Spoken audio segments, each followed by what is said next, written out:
Hello, everyone, and welcome to your first day of class. I'm Marketing Communications Manager Daniel Sloan, and on behalf of Trident, I want to say thank you for taking the next step in your educational journey with us. New students often have a lot of questions, and we're here to help. As a way to ease you into our unique student-centered model, we've designed this webinar that will cover all the areas vital to success in your chosen program. And on behalf of everyone here, I want to let everyone know that we're all here to support you. The past few months definitely have been difficult for a lot of people, students, their family, alumni, and if you ever need a helping hand, we're here for you. We're joined by two presenters today. First, I'd like to introduce Dr. George Del Hierro. He joined Trident in 2010 and currently serves as a full-time instructor and course coordinator in University College. During his time at Trident, he has worked closely with students in a variety of roles, including academic advising, financial aid, and academic probation support services. Next, I'd like to introduce Michael Minnaugh, who's been with Trident since 2017 and is currently a project manager in the Center for Student Success, overseeing the online orientation course and teaching Tux 101. He has over a decade of professional experience in education, holding roles such as elementary school teacher, admissions advisor, academic counselor, and finance manager. Michael earned an MBA entirely online, and additionally holds a bachelor's and master's degree in English from John Carroll University. Just a few notes before we begin today's session. If you want to ask any questions, you're welcome to do so at any time. Just find your control panel on the right-hand side of your screen, go about halfway down. You'll see a questions box. You can type any questions or comments you have there, and we'll get to them as soon as we can. At the end of the presentation, we will have a Q&A session, and we'll do our best to answer all the questions that come in. This webinar will be recorded, and all attendees will receive a link to the webinar and a copy of the slides later this week. Now, I'm going to hand things off to Michael to get things started. The floor is yours. Thank you, Daniel. Again, I would like to welcome everyone to Trident. It's your first day of class. You've done it. You've made it this far. It's the first step along a great journey that you're going to have here with us. So I'm very excited to be here to share this with you, and welcome. So we're going to talk about a few things here, some secret sauce, I guess you could call it, to be successful in the online community. Some of you may have taken classes before. This might be your first time as an online student, so we want to make sure that everyone feels prepared, confident, and comfortable in the classroom. So we're going to go through some of these topics, some tips for success. We're going to pass it on to Dr. Del Hierro. He'll speak about academic writing, some career networking and support, and then, as Daniel said, we'll go into some questions here at the end.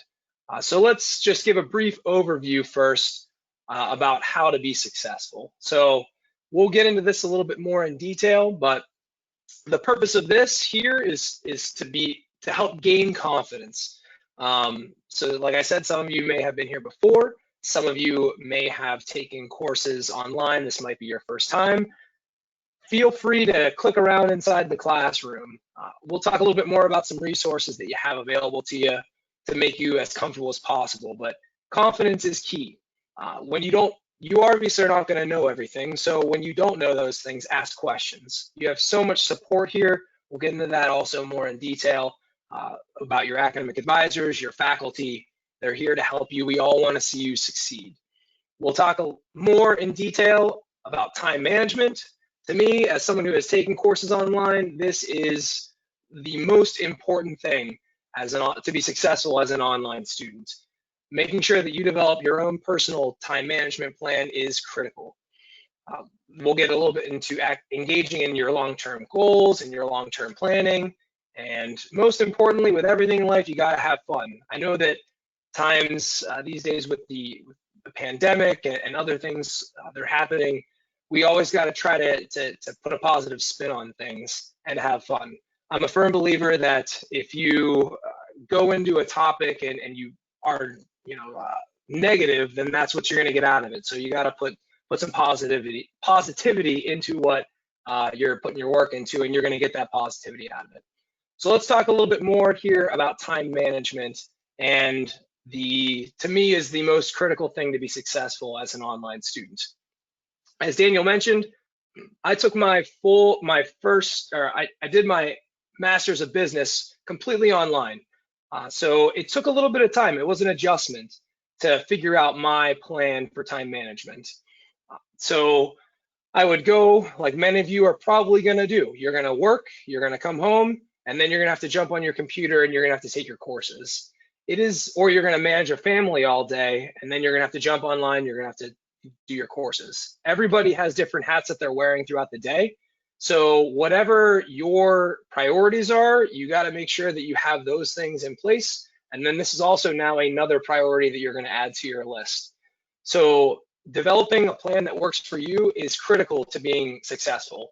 What worked for me was to treat my online courses just like I was in a physical classroom. So I would schedule things in my calendar when I was going to go to class. So I would, go to work 5 days a week, and then I would go online on Tuesdays and Thursdays from 8 to 10 at night, and that would be my class. I also am a manager of students and an academic advisor.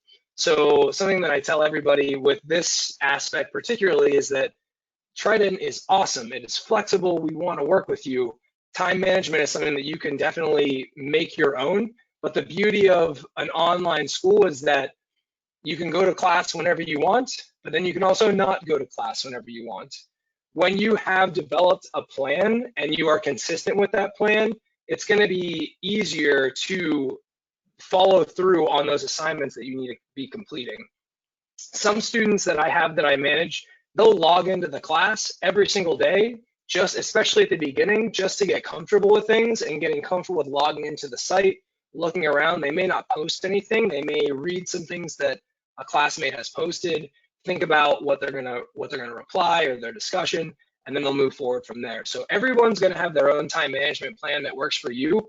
I definitely would recommend thinking about listing all of your priorities that you have throughout the day, and then figuring out when you can plug in an hour, 15 minutes here and there throughout your week, because that will add up and you will be successful if you are consistent with that plan.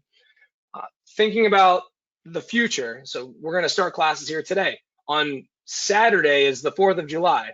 Holidays are going to happen in the middle of your courses. So with that time management plan, you got to make sure that you are, hitting those or keeping in mind those other things that are going to happen in the middle of courses. So I've had students that have had given childbirth, and they have to plan accordingly, obviously. Obviously, there's birthdays, there's vacations that you're going to take. Those are all things that you can work into your plan. Now, with some of the things that you're going to have, no matter how good a plan is, one of the key aspects is you have to be flexible with that, because everything is not going to work out, and you're not going to be able to plan for everything. So if there is issues that you have in terms of your plan, just make sure that you're communicating with some of your resources that you have, your faculty, your advisors, about when you may fall behind and you may need to shift your plan around a little bit. That is going to be critical for you to be successful here as an online student. So don't get discouraged when that happens. Like I said, make sure that you're reaching out to your faculty and your advisors. We want to be here to support you. Something that I tell all my students is that I can't help you with a problem if I don't know what's happening. So that open communication between your faculty and your advisors is critical if we need to get you back on track and talk about some options that you might have available to you. Now, those people that are here, I want to talk a little bit more in detail about your assistance that you have. So many of you have already been working with your admissions advisor. That's the first step of the onboarding process, the first person that you meet. Many of you may have also met your finance advisor. The last kind of piece of the puzzle is your academic advisor, your success advisor. They're the person that's going to help keep you on track in terms of your courses. If you have any sort of issues with the classes itself or when you're going to graduate. So everybody wants to see you succeed. The last essential piece is your professors. So that's going to change throughout your time frame with all of your courses. But everybody here is very, very supportive at Trident. We want to see you be the best version of you, and we want to try to grow your skill set by the time you graduate. There are many people here from the people that I just named, your success advisor, your academic advisor, your finance advisor, your professors that want to, help push you forward and grow you. So reach out to your success advisor if you haven't done so already. Like I said, I'm sure a lot of you have already met your admissions advisor and spoken with them on the onboarding process. You have all of the information for those three individuals, your advisor, your advising team in your portal on your landing page. So all of their phone numbers, email information, and their calendars are available to you. So if you haven't met one of those people, definitely set up an appointment, shoot them an email, give them a phone call. We want to meet you. As well, today's your first day of class. Reach out to your professors, say hello, introduce yourself. Don't wait. Be that first student that's gonna say hello and shoot your professor an email. Again, we all want to get to know you. We're all very supportive, and we want to see you succeed. So, as I mentioned, don't wait to get help. Be that first person to say hello. So, along with that in-person support that you have, we have some other resources that are available to you inside your portal. When you log in, before you get into your courses, there is a menu bar at the top of your page. So there's different options there. One of those options is your resources. So every student has access to this on that landing page of Trident's, of the TLC portal. So these are the 4 resources that every student has available to you. The writing workshop and the writing style guide, the top and the bottom there. We'll talk a little bit more about academic writing with Dr. Del Hierro's segment here in a few minutes. Those are definitely things that you want to poke around if you feel a little bit uncomfortable with writing or formatting papers. They're just there to help. It's a good resource if you can't speak to anybody or it's late at night, business hours, and you're worried about a paper and you want to try to get some ideas on what to do or how to format things. These are great resources to access inside of the portal. Personally, I have an undergraduate in English.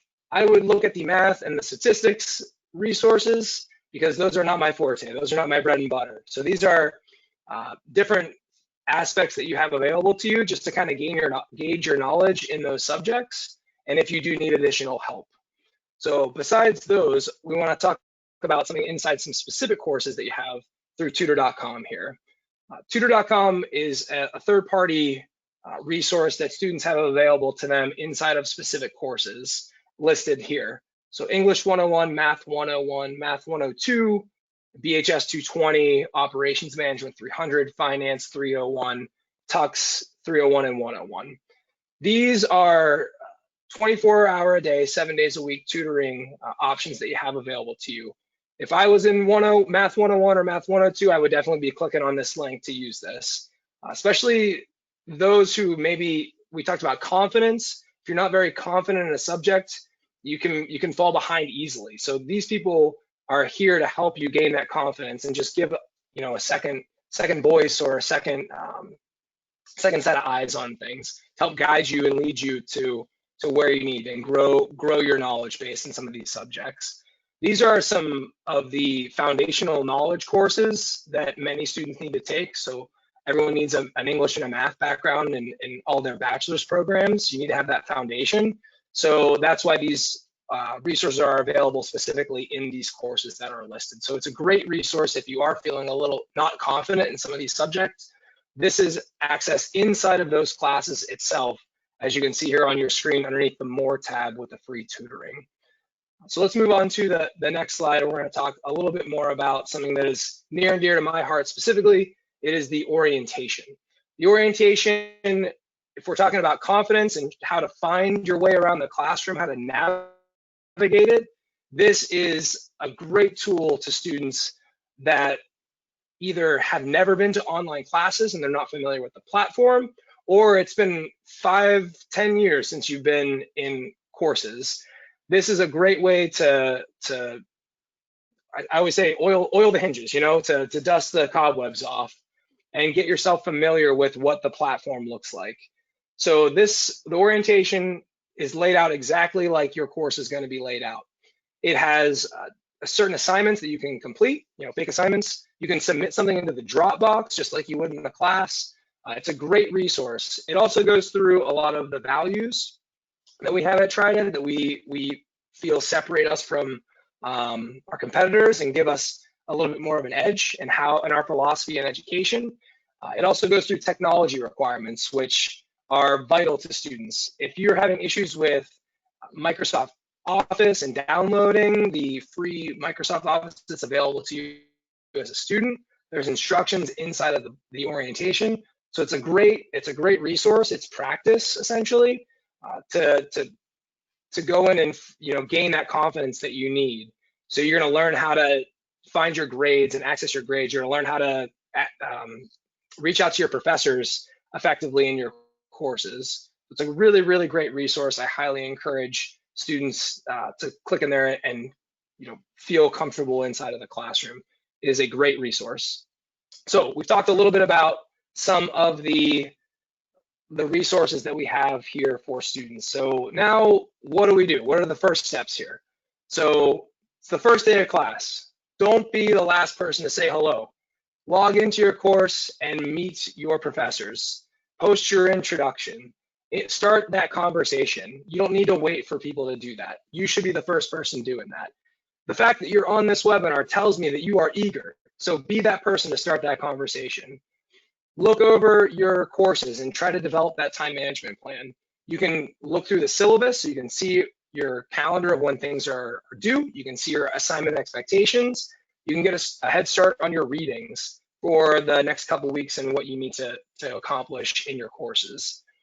Ask questions. So if you are going through something inside your class and you have no idea what it is, reach out to some of those resources that we spoke about earlier, your professors, your advisors. We want to make sure that you feel comfortable inside the class, and we want to make sure that you are gaining that knowledge that you're looking for. Again, I can't stress enough, develop that time management plan. It is a key to being successful. And with that time management plan, ensure that you have some flexibility there because not everything works out as planned. So that's when you want to check into your advisor, your professor, whenever you need that additional help or support, just to go through some options that we have here at Trident. So those are the first steps that you want to do. So in summary, you want to go into your course, review what you need to do and your expectations as a student. You want to create that time management plan and create that success plan for you. You want to make sure that you are completing your assignments. I mentioned a few minutes ago here about a calendar that's inside of your class that gives you your due dates for your assignments. Take a look at that so you know when things are due and you can get ahead of things. That kind of goes with that time management plan. Reach out to your professors, reach out to your advisors. We want to know you. As you can see, we are real people that want to ensure that you are successful. So say hello. We're going to do it to you, but you can always beat us to the punch. We love that eagerness. Participate in that first module, the discussion, by Wednesday. That's my recommendation. You're going to have one assignment that's already done inside of your class if you can get your first threaded discussion post by Wednesday. So I'd highly recommend that being your unofficial goal to work on right now, to get that first discussion done by Wednesday. And again, be proactive. If you can see things that are going to happen in terms of maybe an issue that's popping up, make sure you're reaching out to your professors and your advisors. We can't help you with a problem that we don't know about. I mean, a good example of what's happening is it's going to be 4th of July, so plans are going to happen. So if you know something, if you're planning on doing something and you're afraid about missing an assignment or being late with something or whatever, talk to your advisors, talk to your professors. We want to make sure that you have that support and we can work through you with whatever that issue is that may be. So again, welcome. We are very excited that you're here at Trident. This is your first day of class. I'm going to turn it over to Dr. Del Hierro. He's going to talk a little bit more about academic writing and some tips about how to be a successful writer inside of your class. Dr. Del Hierro, the floor is yours. All right. Thank you, Michael. Great information. I just want to extend a welcome on behalf of the faculty to all of you to the Trident family. It's always such an exciting time for us whenever we get to welcome in a brand new crop of leaders into the Trident family, and so I thank you for being here and extend that warm welcome to you. These next couple slides are going to be focused on academic writing, and so we realize that sometimes if you've been out for a while or even if you haven't been out for a while, this can be a point of a challenge that you may encounter, that writer's block, and that may impact your time management and the momentum that you have. So these slides are geared to help frame your mind about some of the expectations that your faculty are going to have for you on your writing and your assignments, as well as to help grease those wheels and help just build the momentum that you need to start working on your assignments and submitting them. So this slide in particular is focused on expectations and the differences between what you might find in a military environment or a business environment versus what the expectations are within an academic environment. And so I broke these up into 3 key differences. The first being the goals of writing. So when you're in a business scenario or a military environment, your goal, you have a mission. Your goal for writing is mission accomplishment. Everything that you do is geared towards an objective and a mission, and that's how you write to accomplish that mission as quickly and efficiently as possible. But in an academic environment, the expectations are slightly different. It's to become a better communicator. Now that may confuse a lot of people and get you scratching your heads. But here's the thing: you're entering into an academic environment. You're going to be graduating from a regionally accredited university, and when you graduate from a university, you're expected to have a high proficiency of written and oral communication skills. Good writers equal good thinkers. It slows your thought process down. And so that is going to be one of the byproducts that you get from the Trident experience. We have a case-based model that is heavily grounded in writing. And so that's going to exercise your brain to such a degree that your critical thinking skills and communication skills are going to be highly proficient by the time you graduate. And so your instructors are not focused necessarily on mission accomplishment. We're focused on helping you become a better communicator. And so our feedback is going to be geared towards you making small improvements on your assignments, your logical and critical thinking skills, your thought development. All of that stuff gets put into your writing so that you can come off clearly and your ideas are much stronger than the previous assignments. And so you're just going to be continued. That's the type of feedback you're going to be getting, is we're going to help you become better communicators. We're not necessarily focused on the end product. The second key difference is the process of writing. And so when you're in different business scenarios and military environments, you are creating what's called multi-authored documents most of the time. And that's where you create something, or your commanding officer tells you to write up something, a memo. You're writing it up, you're passing it off to that person, to your supervisor. They're gonna draft it up and pass it off to their supervisor. And before a decision is actually made, there's 2 or 3 hands that are editing it and changing it up so that a decision can finally be made. One of the things you're going to be encountering in an academic environment is that you are the single author of your document. So you are going through that brainstorming yourself. You are going through the drafting, you're going through the editing, and you're going through all the research and the development of your ideas and the organization of your assignments, and you're submitting it at the end. You're making the final decision. And so all that affects your time management within these classes. And so you need to just consider that as you're going through developing your time management and you're working through these assignments. The second key difference is voice. So when you're in a business and a military environment, you may look like each other, dress like each other, talk like each other, write like each other, and that could pose some issues if you take that too much uniformity into your classes. And so your professors are looking for your unique understanding of the written concepts. We're not looking for a bunch of quotes. We're looking for evidence that supports your ideas, but we're not looking for direct quotes. And oftentimes students start sounding a lot like each other and a lot like the text, and that leaves you at risk for committing what we call an academic integrity violation or plagiarism. So your instructors understand this. We're not gonna slap you on the wrist, but we're going to be supporting you through this and offering you feedback so that you are demonstrating your unique understanding of these concepts.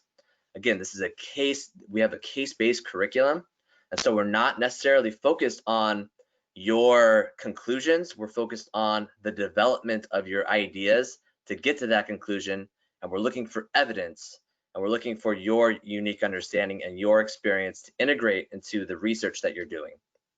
So I hope that makes sense. Feel free to send over questions if you do. Okay, so this next slide is focused on the format of academic writing. This is not a all-encompassing slide by any means. The goal of this slide is for you to just get the wheels going so you could build momentum, start working on your assignments and getting that feedback from your instructor so that you could start improving upon your written communication skills. So if you've been outside for a while or been out of an academic environment for a while, you're going to break up your assignment into three main sections: an introduction, a body paragraph, and body paragraphs and a conclusion. So your introduction is going to be it's going to contain the thesis statement, and then you're going to address, basically you're going to tell your reader what you're going to be doing and what you're writing about and why it's important. There are also more resources within the resources section of your drop-down menu within your TLC portal. So I highly recommend you go over there. There's a lot more structured feedback. But this is hopefully will help you get those wheels going. When someone thinks about a thesis statement, I like to direct them to the learning outcomes on each module homepage. So on the module homepage, you're going to have what's called learning outcomes, and that is what your instructor is going to be looking for as you're working through these assignments. So you're going to be addressing the learning outcome through answering the questions within each assignment. So you're also going to have these questions within your case or your SLP. A really great thesis statement is short, concise, and something that addresses that learning outcome, that, hey, this is the purpose of this assignment. You're going to be, the purpose of this assignment is to address that insert learning outcome. The rest of your assignment is going to be focused on hitting those questions and providing that evidence for you. So I listed a bunch of bullet points that I offer. This is basically a lot, the feedback that I offer a lot of my students. Headings and subheadings are going to be one of your best friends because A, it helps you organize your thoughts, and B, it stands out to your professors as you make it abundantly clear to your professors that you're addressing all of the key components, all the key terms, all the research, all the questions that you're going to be answering, and you do this in the form of headings. And so writing down those headings and some ideas underneath each of those headings is going to set you up for success with time management and organizing your ideas, as well as making sure that you're answering all those questions so that you can earn the highest grade possible. So I highly recommend you look at, you incorporate headings and subheadings into your assignments. As far as like paragraph length, a lot of students kind of struggle with this. So I offer up this general guideline of 4 to 7 sentences. And the reason for that is because we're looking for depth and breadth. We're looking for you to be comprehensive and concise. So thorough and concise. And sometimes when you have less than 4 sentences, you run the risk of being too brief and not explaining your ideas, the reasons for why you have this conclusion, or why you take a stance, or why you've said something. And if you go above that 7-sentence mark, then you're kind of running into bleeding into different ideas. You might be going into stirring off topic, and you just need to break up that paragraph and start a new idea. So your paragraph structure is really important for you to work on and organize, because again, those are your ideas. Each paragraph is an idea, and these ideas are building off of each other to form a conclusion. So that's my general guideline. No one's going to be sitting there counting your sentences or anything like that, but just for you to be aware of, if you're We want you to explain these ideas. So don't just give us the conclusion, explain your answers, give us some evidence for, from your background research that supports that. Again, in-text citations and a reference page, that makes it clear to your reader, your professor, that you've done research. And not only are you integrating your experiences, but you're combining that with your background research. Good arguments come off as objective and not so much subjective. So we know that you bring with you an incredible amount of experience, and that makes a very rich classroom environment. But you also need to take yourself out of your own experiences, do the independent research that supports your conclusions, because it's out there. You need to find it though, and make sure that you include in-text citations. And again, there are APA resources within our TLC portal that can help you out with that. And then if you're struggling with like what should go in a paragraph, this last bullet point here where it says content, I normally look for these things as a professor. I'm looking for you to define the key term, explain the application of the term, and then explain why that term is important to either the research problem that you're trying to solve, or why it's important to the class in general. So those things offer 3 levels of understanding. You're defining, you are explaining, and then you're going further and applying why these things, or you're applying these concepts and then you're explaining why they're important. So if you do that, then you're going to stay within that 4 to 7 sentence mark, and you're going to be explaining yourself in a thorough, hopefully you're taking steps to explaining yourself in a thorough and concise manner. And then finally, you're going to have a conclusion paragraph. The conclusion paragraph is just almost, it mirrors the introduction, where your introduction is telling your reader what they're going to be reading and why it's important. The conclusion paragraph is telling your reader what they already read and why it's important. So so it should just mirror what you have in the introduction. And so I hope that this will give you some ideas to start your assignments. If you're hitting roadblock, refer back to these, this slide, and hopefully that'll guide you to just start writing, getting the process going, because it will pop up on you, and you can't let that derail your progress.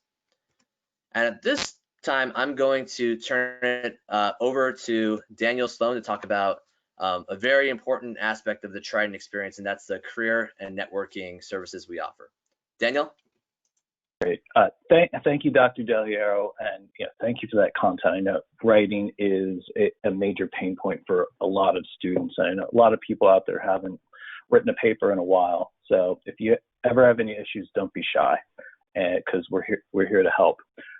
2 things I want to mention to everyone before we begin our Q&A session, because we know a lot of students out there, you're pretty far into your careers, and we know that career networking is important for you. First, I want to mention Alumni Fire, and this is for all students, not just Trident alumni. So if today's your first day at Trident, go there, sign up. It's a great place where you can meet other students, alumni, faculty, and staff to help you get advice on education, career, and more. And Dr. Hierro referred to, and Michael did as well, referred to reaching out to your professors. Just keep in mind that each and every professor that you have, those are people who could be potential, career contacts well beyond graduation. So don't be shy about reaching out to them, especially if you find someone whose background meshes well with what you do or what you want to do after graduation. If you have any questions about that, reach out to alumni at trident.edu for more. And next, I want to mention CareerBeam. This is a great source for career development resources, such as resume reviews, practices writing resume, interview practices, and more.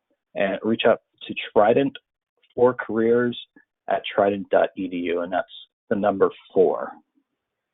And so let's move on to our Q&A session. And as a reminder, if you have any questions, you can submit them via the control panel on the right-hand side of your screen. Just go about halfway down.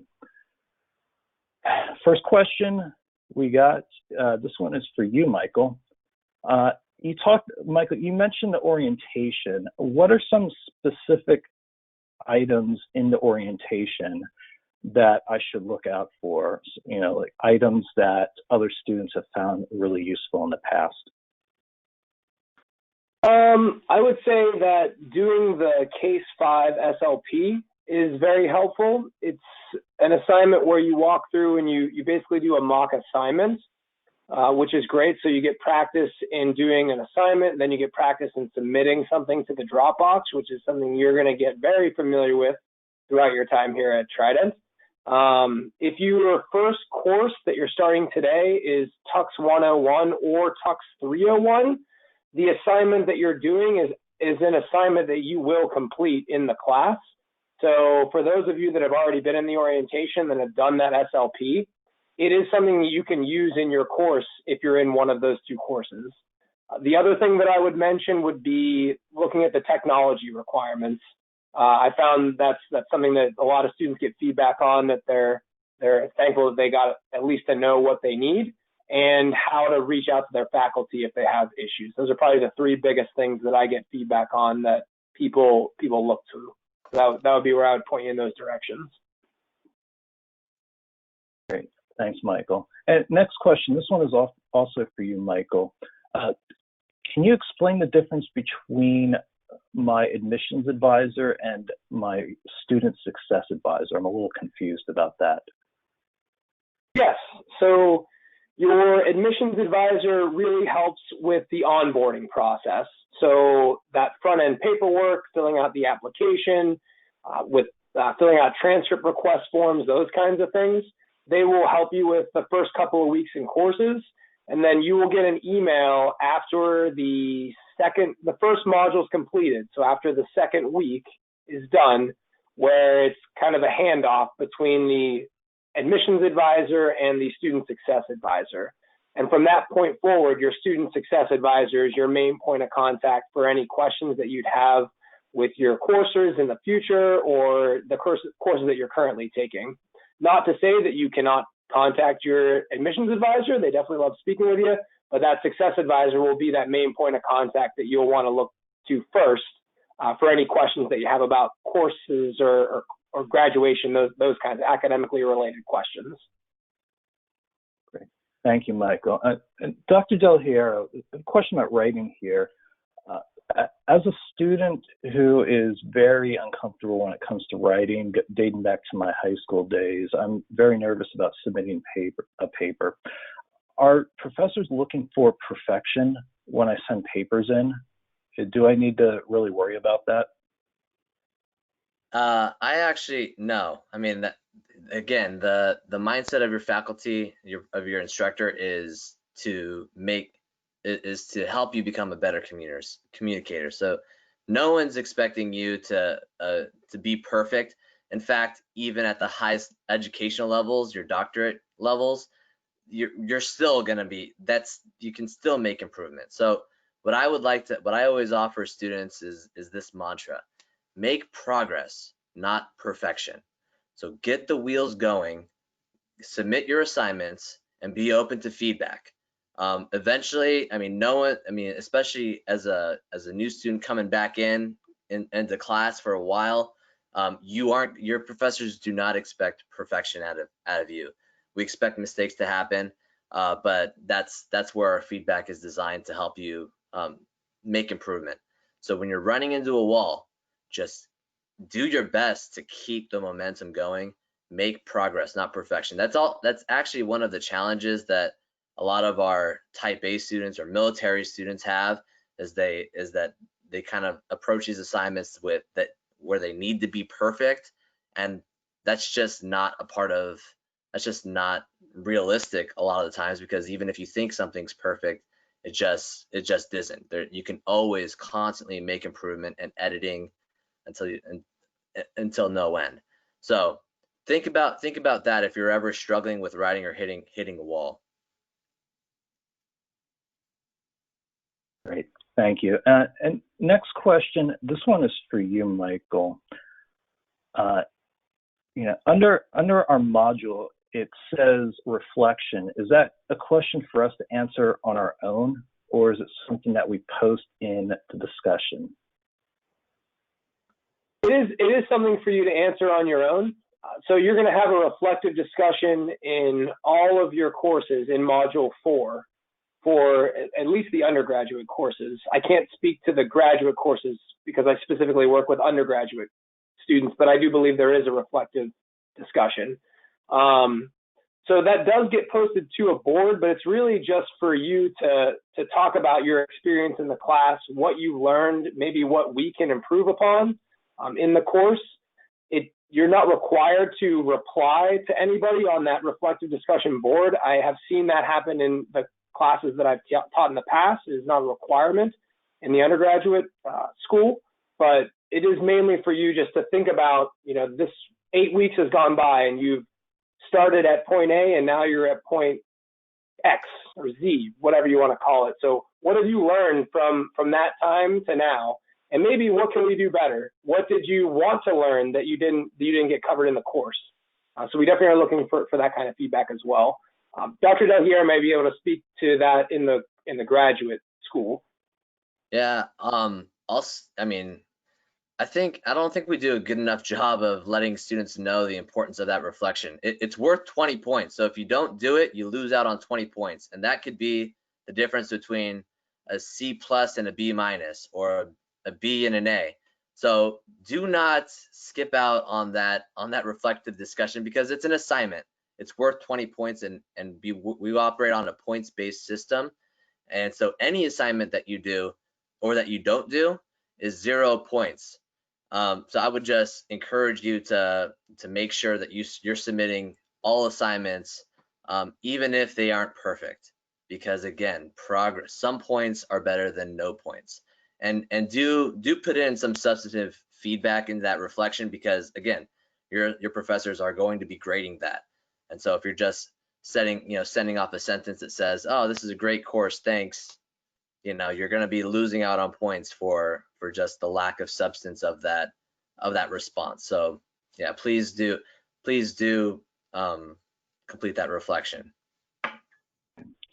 And a follow-up question: in these reflections, are students required to reply to other students as well? I can't speak for all classes or all instructors. I don't personally. I do not expect students to reply back to everybody. But if you want to cover your bases, that is part of the rubric, to reply back to students within the reflection. I would just recommend also that you reach out to your instructor, because you may have instructors that have different expectations.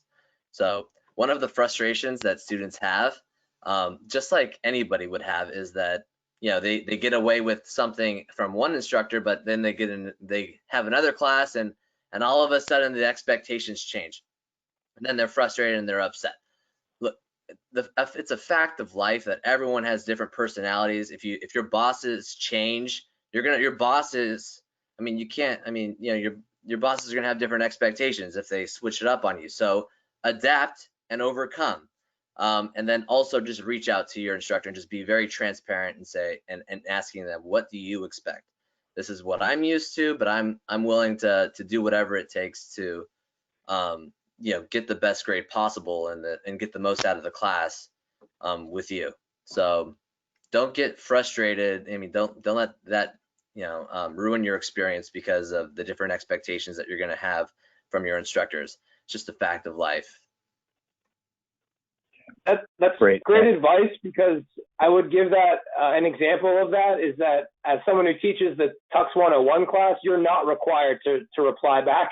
But in courses that you're familiar with, that might be something. So definitely, as Dr. Del Hierro said, reach out to your professors to see what they require. Great, thank you for that. And then before we end things, we do have one last question here.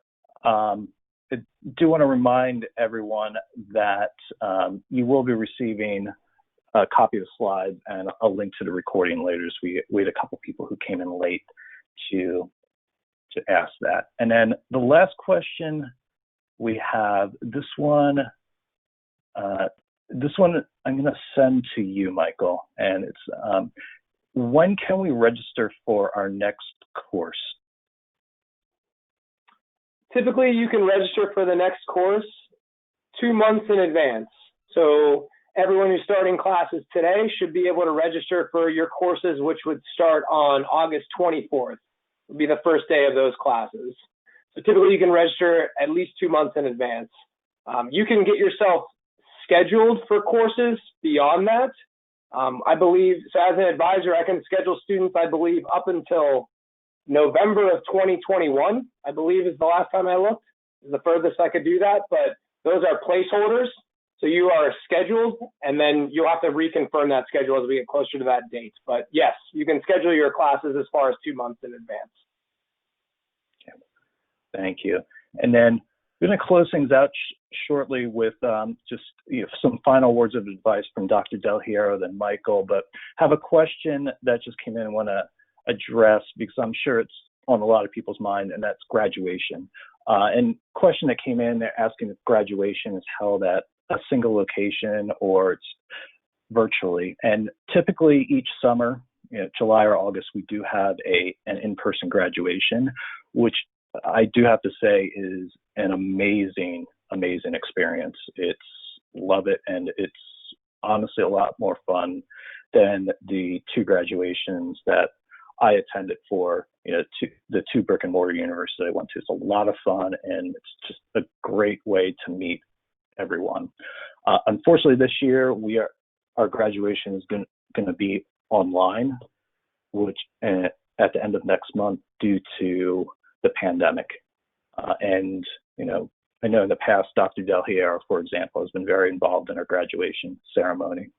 So I'm going to hand things off to him, and then Michael for some last, some end of webinar, closing remarks.